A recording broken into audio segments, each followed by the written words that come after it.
Good morning and welcome to the DFS Army YouTube channel. I am Razzle11 and you can find me on X at Razzle11Grinds. We are going to take a look at some pitching for today, the 10th of May. It is Friday. We do have a 12-game main slate. We do have two games with some weather issues, some potential PPDs in New York and Baltimore. Both games are games that I probably wouldn't be interested in pitching anyways, for the most part. But both games do contain some offenses that I prefer to utilize. So um, that's for some different research since we're here for pitching. As always, I am looking at DraftKings since that is where a majority of my action is. For FanDuel, you can kind of cut my pitcher pool that I kind of give you initially, probably in third almost. Definitely in half, but close to in a third. We don't have to be as creative. Pricing isn't as tight over on FanDuel, so it allows us to get the stacks we want with, one of a couple of pitchers that we want to use on a slate. And another reminder, this is my first look at the pitching options on the slate. All I've looked at so far are the initial weather reports from our weatherman at DFS Army, and I brought up the K props on my other monitor. So let's dig in here. At the top, we get Tyler Glasnow, who's been on a K binge, taking on a San Diego squad that he's faced already. K prop of just 5.5, which is really shocking. Juice is strongly on the over, but a very interesting spot for Glasnow. The Dodgers are a minus 185 favorite in this matchup. He has been at his best on the road this season. Small sample size, of course. His one start against San Diego came over in Korea to begin the season. Wasn't overly sharp, but still wasn't terrible. Only allowed 2 hits, but 4 walks. Kind of to be expected, early season, starting before the rest of the baseball does get started, and in a foreign country. Came back to the U.S. and slowly ramped up his strikeouts. So that 5.5 number's too low. I know you're paying some heavy juice on it. Even if it gets to 6.5, I still like the over, to be honest. Next on the list, Ranger Suarez. He's been throwing the ball phenomenally. He's a minus 205 favorite.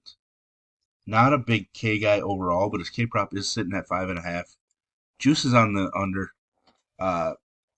Coming off of, one of his worst 2 starts of the season, but it is a great matchup for him.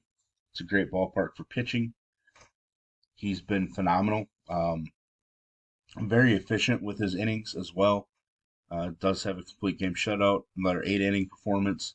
Strikeouts aren't terrible. Multiple starts with 8 Ks in them.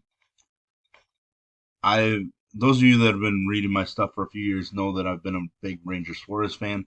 A couple years ago, he won us a lot of money on a slate where he was relatively overlooked at, somewhere around 7K. It's crazy for me to think that we're paying 10.3K for him, but he's really developed. So I am more interested in him than somebody like Joe Ryan. Joe Ryan probably more K upside in him. Toronto's not a huge K team, and Ryan hasn't exactly been overly sharp this season. He's allowing runs, some home run issues. I don't really like home run issues against a team like Toronto with some power, even though they have struggled a bit offensively. He has been better on the road, which is obviously nice. K prop of 5.5, juice on the over. He is an underdog, even though the Twins have been playing pretty well. I think I shouldn't say I think. I know I would prefer to use Kikuchi. Kikuchi and Toronto are slight favorites at minus 118. Game total just 7.5 with juice on the under. So if you come to me and say you just really want to use Joe Ryan, I'm not going to talk you off of him, but I do think I'm going to end up removing him from my pool just because we have plenty of guys that are pricey that I think are just in better spots. Kikuchi being one on the other side, which sucks because I hate picking on my Twins, but uh, a majority of the main lineup for the Twins is left-handed. So generally, we're going to get a platoon split lineup for the Twins. So I do kind of like that for Kikuchi. Tanner Houck has always shown big time arm talent and ability. Health has been a big issue, and not really having a defined role, kind of hurt him as well. But he's a minus 205 favorite in this one. K prop of 5.5. Juice is on the under. Washington, I think last I looked, is somewhere, bottom third in strikeouts in baseball. So I can understand that, but he certainly has plenty of K upside. I mean, he did strike out 9 in a complete game shutout of Cleveland, who's not a huge K squad either. Um, but he also has a performance of 2 strikeouts where he struggled mightily. I'm a fan of Tanner Houck. I think he's got plenty of upside in this one. I think I probably end up using him more than Kikuchi even. Uh, Potentially more than Suarez. That's a tough one. Suarez has been just so good. Lance Lynn, I'm just not going to go there. I'm kind of sick of relying on Lance Lynn in spots, only to see him walk too many guys, struggle against the White Sox, which some pitchers have for some reason lately, struggle against a weak Marlins lineup. I just don't know that the upside is strong enough for Lynn in this spot. K prop of 4.5. Juice is ridiculously on the over, but I just don't really have any interest. He's an underdog against the Brewers, who are calling up a guy to make his debut in Robert Gasser. So, no interest in Lance Lynn, to be honest. Then we get to Logan Webb pitching at home. Career wise, just huge home road splits for him, and they're showing again this season. He's always spectacular at home. I believe Cincinnati had been scuffling quite a bit. Um, I have to take a look at their recent numbers, but I am all about Logan Webb when he's pitching at home, and the fact that Cincinnati can strike out. Game total 7.5. Juice on the under. Logan Webb a minus 155 favorite with a K prop of 5.5. Juice is slightly on the under, but I don't know. The K's haven't been there yet this year. He has just one performance over the 5.5 number. If I was picking a bet on that one, I would take the over 5.5, take the plus money uh, in that spot. Garrett Crochet, somebody I'm never gonna get right just because I just don't understand. Um, I really expect some rough starts for him because he's been injured for much of the last couple of years. Was used as a reliever. Now he's being thrust into an ace position starting opening day. K prop of 5.5 with juice on the over, which we're not really used to seeing against a Cleveland squad. He is an underdog. Game total is just 7.5 though. This is one I'm gonna have to kind of think about as the day goes on. Right now, I would say I probably won't be playing Crochet, but we'll kind of see as the pitcher pool develops. Maybe I have to include him. Uh, Maybe he's a GPP pivot off of a Logan Webb. I'm just not sure what kind of ownership Webb is going to draw to make it that big of a deal, as a GPP pivot. Brian Wu, have to dig into his rehab starts. I knew he made 3 starts, and it says it right down here. 11 and a third inning, so have to look into how stretched out he is. His strikeouts were there at AAA during his rehab start. Oakland, 2 things are true. They strike out a ton, and they hit a lot of home runs. Last I looked, they were third in baseball in home runs, towards the bottom in baseball in strikeouts. I guess towards the top, whichever way you want to look at it. But there's definitely upside for Wu. He's a guy that previously at the major league level has had some pretty big splits. Left-handed bats have hit him pretty hard at times, so we'll kind of want to dig into those a little bit to get an understanding of the matchup. But Wu at home, definitely intriguing for me as long as I feel like we can get 5 to 6 innings out of him. If he's somebody that we might struggle to get to the 5 mark, I don't know that we want to go there.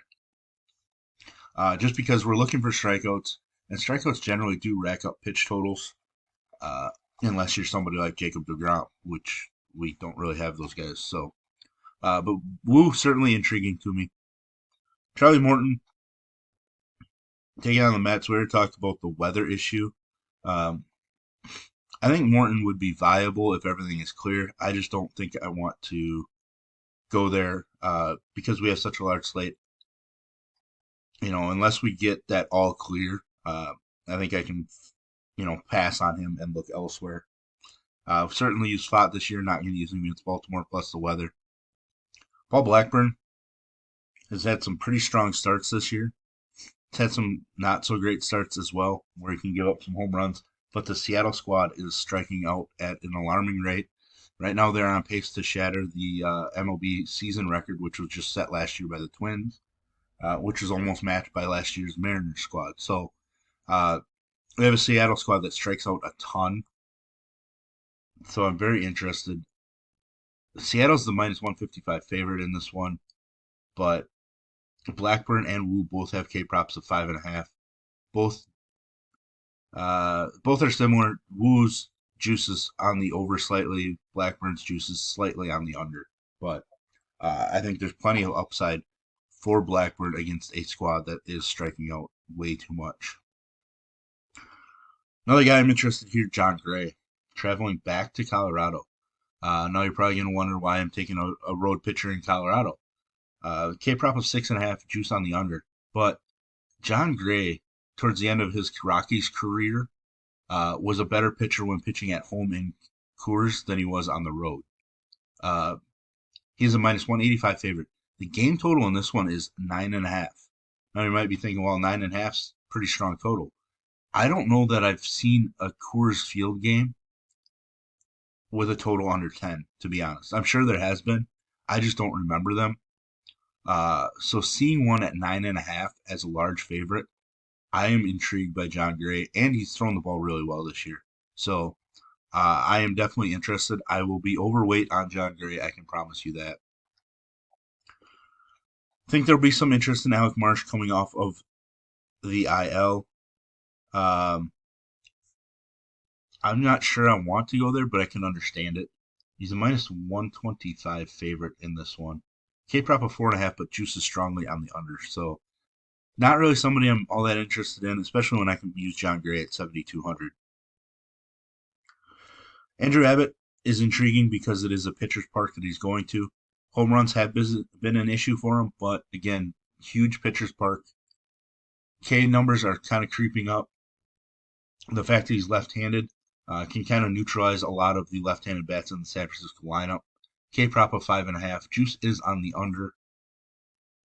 Slight underdog, as I mentioned, with Brandon Webb, but nice price tag for a guy that has upside. Some strikeout upside and ability.